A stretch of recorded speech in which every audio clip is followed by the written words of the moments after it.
వాళ్ళు ఏ విధంగా రాజకీయంగా లబ్ధి పొందటానికి ఏ విషయాన్నైనా ఎలా వాడతారంటానికి మొన్న 2 రోజుల క్రితం సాక్షి చర్చా వేదికలో ఒక్కసారి ఆయన ఇది వేశ్యల రాజధాని అని చెప్పి అమరావతిని ఉద్దేశించి మాట్లాడాడు. ఇది చాలా తప్పు. ఈ దేశంలో సెక్స్ వర్కర్ల అంశాన్ని వచ్చినప్పుడు ఆంధ్రప్రదేశ్లో కూడా సెక్స్ వర్కర్లు ఎక్కువైపోయారు. మరి కృష్ణా గుంటూరు ఆ జిల్లాలను ఏదో ప్రస్తావిస్తూ ఈ మాట్లాడినటువంటి వ్యాఖ్యలు తీవ్రంగా ఖండిస్తున్నారు. అది చాలా తప్పు. దాన్ని ఎవరో కూడా సమర్థించట్లా.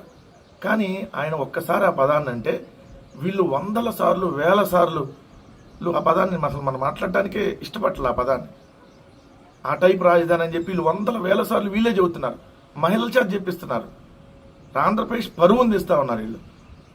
ఆయన ఒకసారి అన్నాడు దీన్ని వీళ్ళు 100 1000 సార్లు అని చెప్పి ప్రపంచాన్ని మొత్తానికి తెలిసేలాగా వార్తలు డిబేట్లు ఇది చూడండి.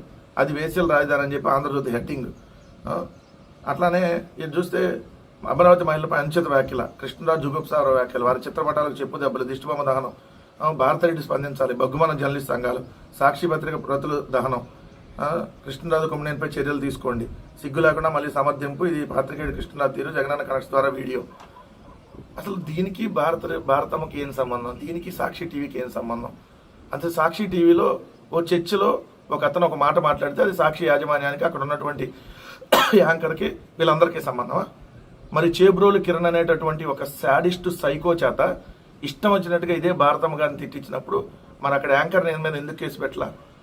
ఆ ఛానల్ యాజమాన్యం మీద ఎందుకు కేసు పెట్టలా?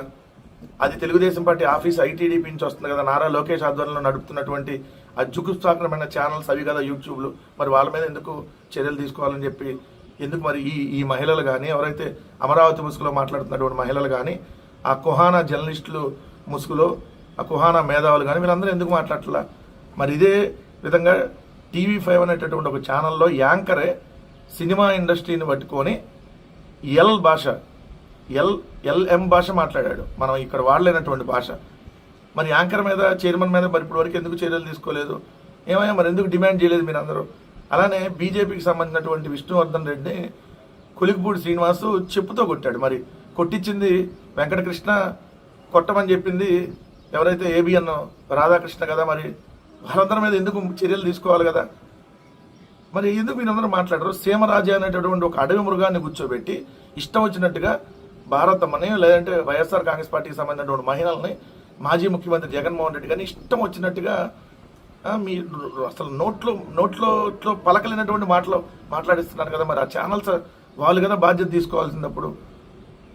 ఎక్కడో సాక్షి ఛానల్లో అది కూడా విశ్లేషకులుగా దాన్ని ఖండించింది, సాక్షి టీవీ యాజమాన్యం ఖండించింది.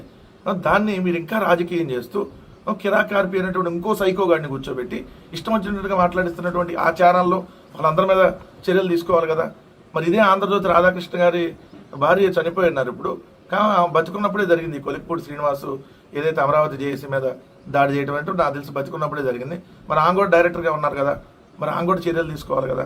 రోజు ఇష్టం వచ్చినట్టు రోతరాతలు టాయిలెట్ పేపర్లో రాసినటువంటి ఈ పత్రికలో రాసినటువంటి వార్తలకు సంబంధించి నీచంగా వాళ్ళు రాసేది, ఇష్టం వచ్చినట్టుగా భారతమ్మ గారి ఫోటోలు పెట్టి వీళ్ళు రాసేవి. మరి ఈ ఛానల్ కదా ఈరోజు నిజంగా రాజకీయ వ్యభిచారం చేస్తుంది. ఈ ఛానల్ కదా పత్రికా వ్యభిచారులు కదా ఈ ఛానల్స్ నడిపేటటువంటి వాళ్ళు. సస్పెండ్ అయినటువంటి జడ్జి రామకృష్ణన్ తీసుకొని వచ్చి ముఖ్యమంత్రి జగన్మోహన్ రెడ్డి గారు తల నరికేస్తానని చెప్పి ప్రసారం చేసినటువంటి ఛానల్లో దాన్ని ఎంకరేజ్ చేసి కనీసం ఖండించకుండా ఎంకరేజ్ చేసినటువంటి యాజమాన్యాలు మరి వాళ్ళందరూ కదా చర్యలు తీసుకోవాల్సింది.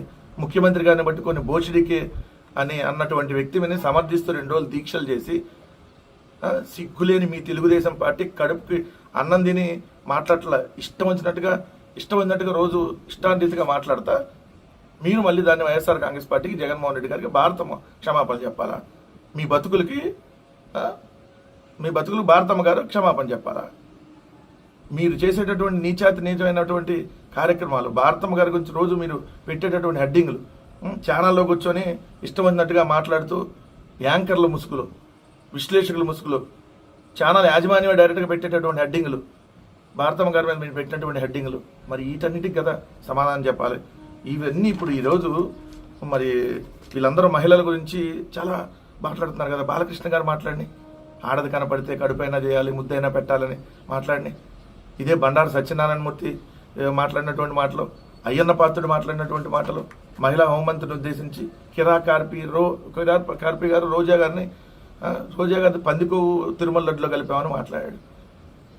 తిరుమల లడ్డులో కలిసిందని చెప్పి కిరాకార్పి, సీమరాజా, చేబ్రోలు కిరణం, స్వాతిరెడ్డి అలా శ్వేతా చౌదరి, ఇట్లా ఒకటా రెండా వందల మందిని మీరు శాడిస్టులని, సైకోగాల్ని ఇక్కడ తయారు చేసి మళ్ళీ ప్రధానికి వైఎస్ఆర్ కాంగ్రెస్ పార్టీకి లింక్ పెట్టి రాజకీయంగా లబ్ధి పొందాలి. ఎందుకంటే ఈ ఏడాది పాలనలో మీ ఘోర వైఫల్యాలు, అత్యాచారాలు, అరాచకాలు, వీటన్నిటికీ విధ్వంసాలకి కేర్ ఆఫ్ అడ్రస్గా కూటమి ఏడాది పాలన ఉంది. కాబట్టి ఈ కూటమి ఏడాది వైఫల్య పాలన మీద డిస్కషన్ జరగకూడదు, టాపిక్ అంతా డైవర్ట్ చేసి అటు డైవర్ట్ చేయాలి అనేటటువంటి డైవర్షన్ పాలిటిక్స్లో భాగంగా దీన్ని పట్టుకొని ఈరోజు వాళ్ళు చేస్తున్నటువంటి నీచమైనటువంటి జుగుప్సాకరమైనటువంటి రాజకీయం.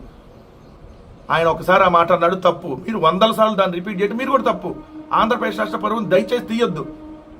ఎవరైతే అమరావతి ముసుగులోనో లేదంటే ఇంకో ఛానల్స్ ముసుగులోనో చేస్తున్నటువంటి వాళ్ళకి క్లియర్గా చెప్తా ఉన్నా, రాష్ట్ర ప్రజలు కూడా దయచేసి గమనించండి.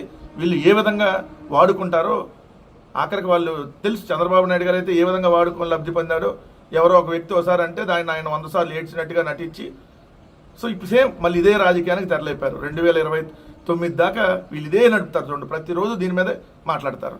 ఇంకే ప్రజా సమస్య మీద చర్చ